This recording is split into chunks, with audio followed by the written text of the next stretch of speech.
As I mentioned, the latest economic data have come in stronger than expected, which suggests that the ultimate level of interest rates is likely to be higher than previously anticipated. Welcome to Financial Stockholm. I'm Christopher Crystal. Today is Wednesday, March 15th, 2023. And these are our thoughts, reflections, what we're seeing in the Swedish press, how it can help you in the Scandinavian markets, to have a discussion with your investment advisor and get your investment strategy from them. But this is just points that we're noticing. So this morning we had our inflation numbers, so to speak, or the cost of living, and they certainly went up. And it brings us back to the old days. We had inflation climbing 9.4%, and that's our consumer price index. We get this from the SCB, so Sam, Charlie, Boy.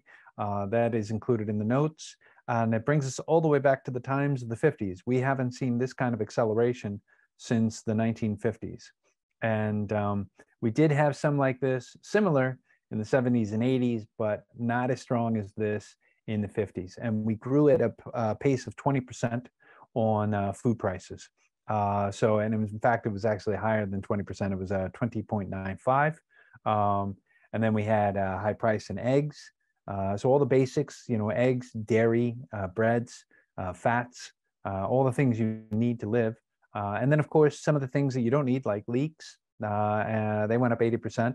And we had a lot of cabbage increase in cost as well. And you can go through the links there and look at that. But we're in a scenario where the RiksBank, they've committed to controlling the inflation. So has the ECB. And they're going to need to act. As painful as this is going to be for the Swedish consumer, they are going to have to act. And I think this is going to be very similar to what Paul Volcker had to do for the United States when he worked for Richard Nixon and was fighting stagflation. And so the rate hikes are going to be coming, and I think it's going to be very painful for Swedes and for Europe. But we're probably looking at a 50, possibly 75-point basis hike.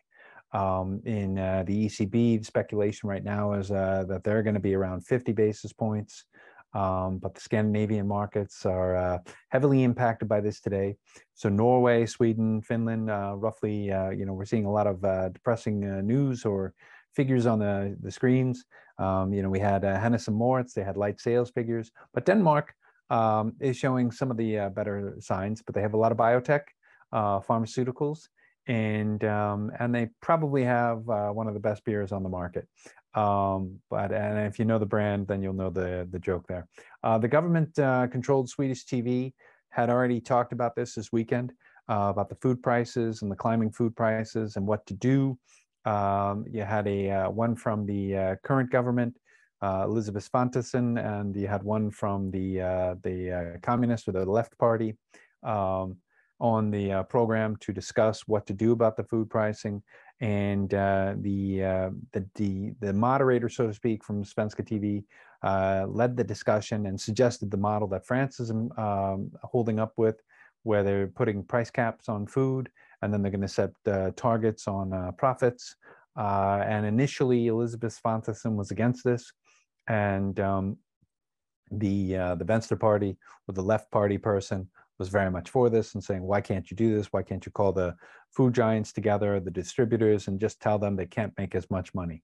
And so today, we've seen now that Elisabeth Svantesson will be calling these food companies to the table, and some of the distributors as well, the logistics chains. But I think really there's more that could be done by the government in terms of our energy production. And this is the real issue of what's driving the inflation. The release of the money, creating a wider stream. So now when it floods, you have to deflate it, or you have to dry up the water. And that's really what's going on here. And so I think if you're looking at the what's caused or what's at the root of the inflation, you can look at the energy cost. So utilities, although some of them might be down today, would become an interesting discussion for you to have with your investment advisor. Utilities are generally some of the higher, dividend payers. And then the food and grocery stores, these are going to be under more pressure and they're going to be under pressure about how they're selling or what their margins are. And so those may be under some pressure. And then Europe is obviously, going to have to deal with this issue as well, or rest of Europe. Germany has shown that they have very high inflation. We talked about the food pricing outpacing their energy prices last week. And then the EU has unrolled a plan, or unveiled a plan yesterday, talking about the long-term electricity contracts as a way to handle this. So this is really, to me, this is not how you do business. This is not in a capitalist way. And you hear everybody talking about capitalism and so forth, and gouging, and looking at it in a kind of a very askance sort of view. And what I would tell you is, just like the socialists tell you that socialism hasn't been done the right way, capitalism is not being practiced in the right way right now. And we'll get into that in a minute. But if you're looking at handling the energy crisis, the EU is focusing on windmills. So from an investment strategy, if you're presented with a windmill story, or a battery park, or a windmill park, you should take a good look at it, and you should bring it to your advisor and hear it out, because these are the projects that are going to be getting the money. Unfortunately, the nuclear plants are not going to be getting the money. And although these would be better long-term solutions, and they provide more power, and they provide reliable power at all hours of the day, and they would lift us out, because you have an extremely dense, rich material that creates the power, as opposed to power that's intermittent, not able to be used all the time, and not on all the time. But the EU is rolling out this plan. So, the links are there. You can read that. But I mean, if you're looking at LNG, after the Chairman Powell in the US, the Fed chairman, was talking yesterday to the Senate, one of the comments from a Montana senator, where they have a lot of fracking, was about how the US liquid natural gas helped ease the inflation for Europe as a result of the war. So things to look at would be obviously electrical cable manufacturers, LNG pipeline manufacturers in general. And, this would be something that you should look at, because also noted in these plans that the EU has are discussion of LNG and how Norway is able to provide LNG. Oddly enough, they don't mention Holland. Maybe they'll rethink that. We'll see. And the North Sea would come back on, but currently not. Banking is still under pressure. The US is continuing to deal with the Silicon Valley Bank, and they are bailing it out. They're taking a very socialist approach to capitalism, because they're sharing the losses. They're not sharing the profits. So this is really crony capitalism. So capitalism is not being practiced the right way. Signature Bank is also another issue. And you have another bank in the US. And then, so there's a fear right now that there's going to be quite a few of these companies. And then there's a fear that a lot of these technology companies, where Silicon Valley Bank was the major banker, will also be under tremendous pressure. Now, I mean, that's a little hard to think. The bank had a total of $250 billion in assets, or accounts, and then it had the something like 97% of its deposits were over the 250,000 mark. So it's got its problems, but it looks like they will be bought out. There was an auction this weekend that was concluded, and not at the respectable level that the FDIC, I think, wanted to see. So they're going to redo the auction, or offer another round, and see what happens. Remember, the UK side was bought for $1 by HSBC. So we'll see. But I think what's most interesting on this is that you have an increase of affinity towards cryptocurrencies. So there's a company called, it's a Swedish company called Safello, and they're a beneficiary because they're a cryptocurrency buyer. and they create a wallet for you. I've not used the product, so I don't know much about it, but I do know that it is. They received a 600,000 financing round or private equity, and then they've been operating. They had a big run this weekend, or they had a lot of action, so to speak, and so this will be just exemplary of how the crypto solutions are going to be working, because people believe that they can cut the cost. They believe they can avoid the failures. And I think that those are people who haven't seen what's happened to a number of these crypto exchanges and how they've been going under.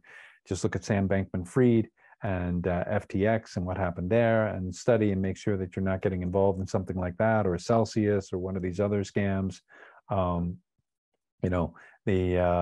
The Russians have they've been killing these crypto exchangers.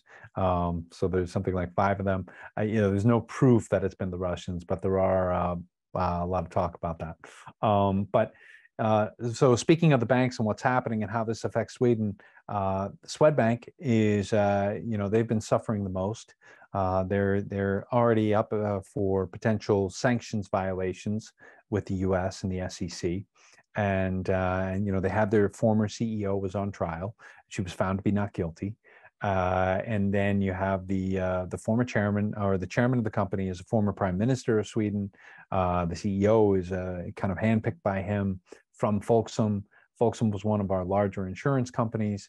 And then you have Swedbank was hit with a fine for 850 million Swedish crowns. So more than double the amount that the US sanction amount is for. And this is because when they did an IT upgrade, there was a hack and a leak, customer information, where clients didn't receive the correct account in their or account balance, and they weren't able to make payments or receive payments. So they receive a fine, and they receive a mark on their banking license. So they are probably the most most troubled bank that we have. If you're looking at the other banks where you have solid cost income ratios and good savings and assets and so forth, the list goes on from Handelsbanken, SEB, Nordea. And of course, this is not any investment advice, but you have the Norwegian banks as well, the store brands, you have the Finnish banks. When you think about the SVB and what's happened there, the disaster coverage, Morningstar here in Sweden has released a list of the fund companies that had the highest exposure. So it wasn't just Electa Pensions who was buying it, and also buying the Signature Bank. And there are very similar traits to these banks and how they were run, and maybe not run in a traditional sense, nor were they run with traditional fundamentals in place, and which you could argue would be the reason why they failed. So if you look at the fund companies here in Sweden that have put them into their funds, you have the SEB Technology Fund actually had them in the fund. So this is a bank which had the quote unquote corral of unicorns, going to market as a lot of their accounts. So this was a way that SEB Technology was taking advantage of owning companies that maybe they didn't want to outright purchase. And so you also have the Axia Spar Fund. Swedbank Robur's Transition Global had the banking name in their fund. And you had their Swedbank Robur Förbunds Fund Global. Oman Bank had it in their global. Really the only bank that they list in this Morningstar list that had it, that it met the description for what the fund is, would be the Handelsbanken America Fund. And so it's an American themed fund, so you would naturally have regional banks or possibly have regional banks. I haven't read their prospectus, so I can't advise you on that, but so it wouldn't be unusual that they would have held it. But the other funds, like a technology fund holding a banking name, that's a bit of a stretch. But that's, whatever. You can, they'll have to explain that to their clients. So Safello, we already talked about. And then I think it's very clear from yesterday with the Fed that their Fed testimony would be with the Senate. They're going to continue to focus on inflation. And so after the inflation figures were released, you will have continued rate hikes. They may not come as fast. but they may go higher than 6%. They're going to go to the point where they need to cut the inflation, and they do expect job losses. Okay, so this is what's going to happen, and they're going to do this until they get to their 2% inflation target. And I think that's very important to understand, is that the ride is not done.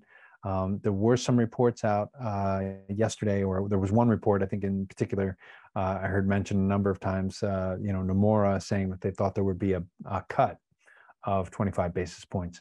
But I think it's very clear from the testimony from Powell that they're going to continue with their cycle and hiking. And that may happen again. They may have a short-term pause now. I think it's anybody's guess, but I would bet on at least 25 basis point hike when the Fed goes through. They might even do 50. The ECB consensus is now around 50. Swedish consensus is around 50 for the Swedish RiksBank. Of course, the economies are different, but I think the U.S. Fed will probably go 25, and that's going to be continuing. So you have some interesting figures like on cars, used cars, and some other issues indicating that the economy and the inflation is far from really being done. And I think what else Sweden's looking at, and this will change the investment philosophy on different companies here on what you can look at. Obviously, our application to NATO is a big issue. Finland's going before us. They'll be approved before us. There were some questions there about whether that's a positive or a negative. To me, it doesn't really make a difference. And I wouldn't see it as anything other than that. But the role of China is changing. They have a meeting with Putin this week or next week, I think. It's not this week, but and then at the same time, or not the same time they have the meeting, but thereafter, they're going to have a meeting with Zelensky. So this is going to be an interesting development for how the war in Ukraine goes, because China recently negotiated a deal or a peace between Iran and Saudi Arabia. And that's a incredible streak of or incredible ability of diplomacy to do that. It's very similar to when you had the negotiations between the former U.S. administration between Israel and other countries in the Middle East. So this is, I would say, equally strong. And so the fact that you already have the Iranians supplying the Russians with drones and so forth, and China has been, quote unquote, suspected of delivering weapons systems to Russia, we may see a peace talk coming from China. Now, remember, they unveiled their program, and people have said, no, this can't work. But I think if you look at what's happening, you had this drone from the U.S. Initially, the U.S. was saying it was shot down by the Russian MiGs, the Su-27s, the Sukhovs. I think that's what they're called. And then the Russians have retrieved the drone from the Black Sea. They said that the drone was too close to Crimea or Russian Federation zones. And so they had to, they did a number of things to make it go down without destroying it. The U.S. is saying that, they dumped fuel on it. That may have been an attempt to cause it to fail and fall into the ocean so they could retrieve the parts to it, rather than doing what the U.S. did and blowing up the Chinese balloons, because you've obliterated the parts. So this has crashed into the ocean or into the Black Sea. And so the Russians are apparently retrieving it for the technology or to see what was being picked up. The U.S. said it was on a reconnaissance mission. But I think what this really brings us closer to is a war between the United States and Russia, which is something I think we all want to avoid. We don't want to have a nuclear war. And so this happens before the Xi visit to Russia. And I think, you can look at it a number of different ways, but one way to look at it would be the provocation would lead to war. And so maybe we're getting closer to a Chinese peace plan. And I think if you need to understand that the loss of life and how horrible war is, there's an article in today's New York Post with a woman, Irina Verbetchkov, I think is how you pronounce her name, who's been she's Ukrainian. She left through Moldavia, got to Germany, has been sneaking back into Ukraine and filming where she's from. She owns a travel agency. She left with her mother and her grandmother and her dog, and she's filming the streets in Ukraine to show what's happening when the Russians are there and how the war really looks.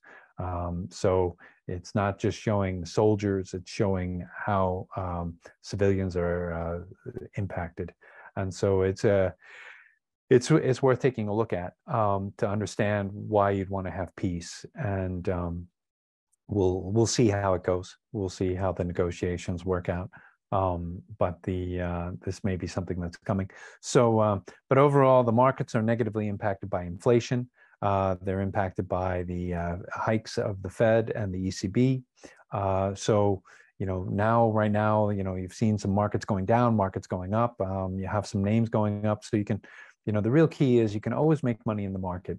And you really need to understand how the market's working. Fundamentally, I don't look at the market as very strong. But that doesn't always matter. It matters more whether it's a market of fundamentals or a market of perception. For the last 2 months, it was primarily a market of perception. Now you're taking a cool down. So maybe after the rate hike, it takes a different turn. But you need to evaluate your own strategy. You need to do that with your investment manager, because you can always make money. You can go long, you can go short, you can have a short-term strategy or a long-term strategy. So there's always a way to make money. Hopefully you're subscribed.